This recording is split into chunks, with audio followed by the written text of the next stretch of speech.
My ex-wife showed up to our divorce hearing pregnant. She thought it would secure her a payout until the judge asked one question. You ever sit in a courtroom and watch someone dig their own grave in real time? Because that's exactly what my ex, Jessica, did. I should have known she'd pull something. The entire divorce process had been a disaster. Delays, tantrums, nonsense filings, just to waste my time. If she had put half as much effort into our marriage as she did into making my life hell, we wouldn't have ended up here. But when she walked into that hearing pregnant, I almost laughed. Not because I thought the kid was mine. I knew it wasn't, but because I could see the plan forming in her head like a cheap soap opera plot. Jessica was banking on one thing, that the judge would see a poor, vulnerable, abandoned pregnant woman and force me to pay up. Forget the prenup, forget logic. Play the sympathy card. Get a payday. I could already hear the speech she had planned. Your Honor, I have a baby on the way, and I've been left with nothing. How am I supposed to survive, all while shooting me side glances waiting for me to squirm? Too bad for her. I don't play dumb and I don't lose. See, Jessica had underestimated me. She thought I'd panic, get flustered, maybe even offer a settlement just to avoid looking like the bad guy in front of the judge, but she didn't know what I knew. She didn't know that I had already figured her out months ago, because the thing about Jessica, she wasn't just bad at marriage, she was bad at lying, and she had no idea that the one question the judge was about to ask her would make her whole story fall apart. Jessica was smug when she walked into that courtroom. She played it perfectly, one hand on her belly, the other delicately brushing her hair behind her ear, like she wasn't about to commit legal fraud. She even threw in a dramatic sigh when she took her seat. Like this whole ordeal was exhausting for her. I didn't react. I didn't need to. Because, unlike Jessica, I wasn't walking in blind. I was ready, and so was my lawyer. Ethan was the kind of guy who smiled in court, but would absolutely gut you with the law. I didn't like lawyers much, but after watching him dismantle Jessica's stunts over the last few months, I had to admit I was glad he was on my side. Jessica, of course, had gone through 3 different lawyers since we started this divorce. The one she had today, a newbie fresh out of law school, probably desperate to win his first big case. I almost felt bad for him, because here's the thing. Jessica had tried this before, not the pregnancy stunt, but the manipulation, the fake distress, that "I'm just a struggling woman, Your Honor, please take pity on me" act. And unfortunately, some people bought it, including my own mother. A week before the hearing, my mom had called me. "Just settle," she said, voice laced with exhaustion. "You don't want this dragging on forever." I pinched the bridge of my nose. "Mom, she's not getting a cent. That's why we had a prenup. She's pregnant. She pushed. You really want that on your conscience?" I almost lost it. "This isn't my kid." Mom hesitated. "Are you sure?" I wanted to laugh. "Was I sure, Mom? She cheated on me repeatedly." I caught her eye paused. "Besides, you know what the worst part is? If I actually thought this was my kid, she wouldn't even need to pull this stuff. I'd be there. I take care of them. That's the difference between us. She schemes, I take responsibility." Mom went quiet. Then she sighed. "I just don't want to see this get uglier." It was already ugly, but I promised her I'd handle it. Which brings us back to today. The judge walked in and the hearing began. Jessica's lawyer launched into a sob story immediately. "Your Honor, my client has been left in an impossible situation. She is pregnant, unemployed, and struggling due to the emotional and financial strength caused by this drawn-out divorce." Jessica sniffled on too. I didn't even blink. Ethan waited patiently, letting the theatrics play out. Then he stood up, calm, controlled. "Ready, Your Honor. While we certainly sympathize with Miss Parker's situation, we must clarify a few things before proceeding. First and foremost," he turned to Jessica's lawyer, who was the father of this child. And just like that, Jessica visibly stiffened. I knew that question was coming. Jessica didn't see. She assumed the court wouldn't question her pregnancy, that she could waltz and look vulnerable and walk out with a fat check. But legally, her pregnancy was only relevant if I was the father. Her lawyer froze, then weakly. "My client believes it is the petitioner's." I almost laughed. "Believes?" Ethan didn't even flinch.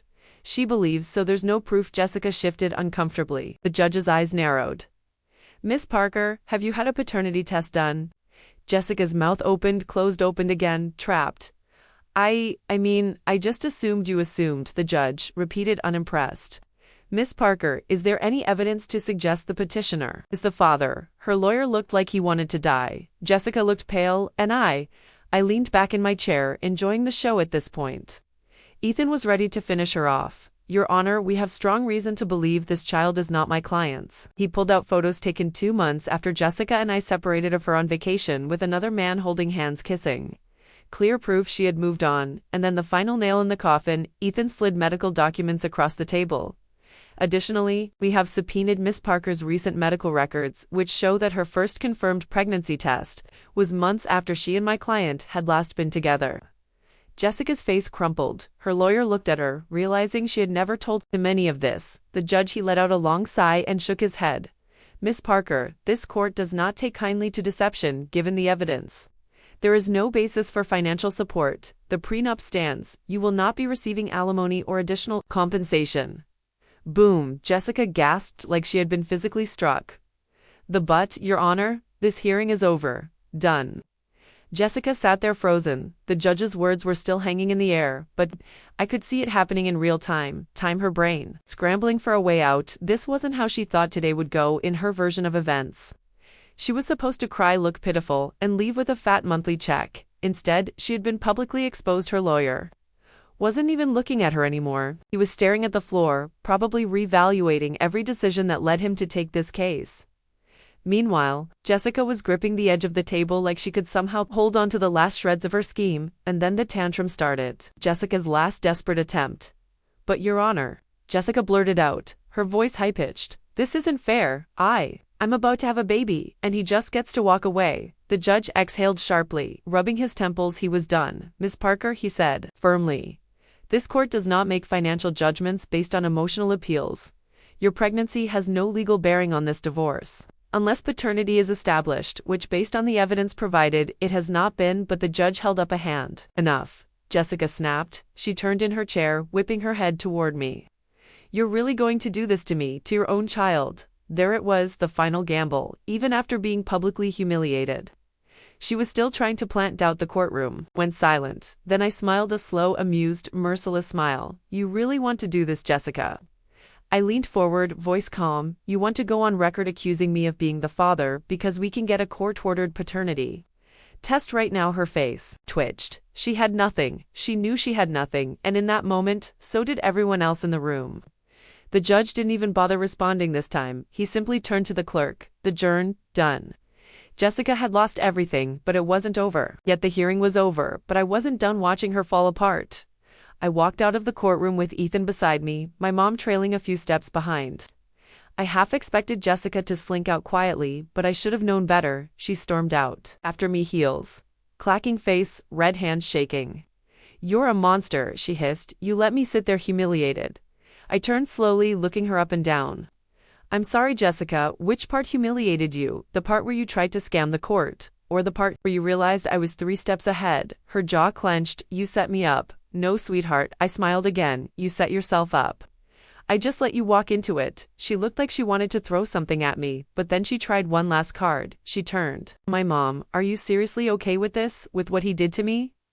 Mom hesitated, then she crossed her arms. I'm not okay with what you did to him. She said you had us all fooled once, never again. Jessica's lip quivered for a second. I thought she might actually cry. Then the real explosion. I hope you rot, she spat, stepping forward like she wanted to claw at me. I hope you, Miss Parker. The voice came from behind her, a stern official voice. Jessica froze. 2 court officers had stepped into the hallway. Come with us, please. Her head snapped around. What? Why? The judge has recommended an inquiry into potential perjury and fraud. One officer said you'll need to answer some questions. Her eyes went wide. Wait, no, that's not. But they were already leading her back into the courtroom. I let out a slow breath. Ethan patted my shoulder. Well, that was satisfying. I smirked. Yeah, it was. Jessica was dragged back into the courtroom. I didn't follow. I didn't need to. The moment those court officers took her away, she ceased to be my problem, but I still made sure to follow up. Turns out the judge wasn't just pissed, he was making an example out of her, faking financial distress. Bad, trying to manipulate the court. Worse, lying under oath. That's perjury. Her fraudulent claims meant she was now under investigation.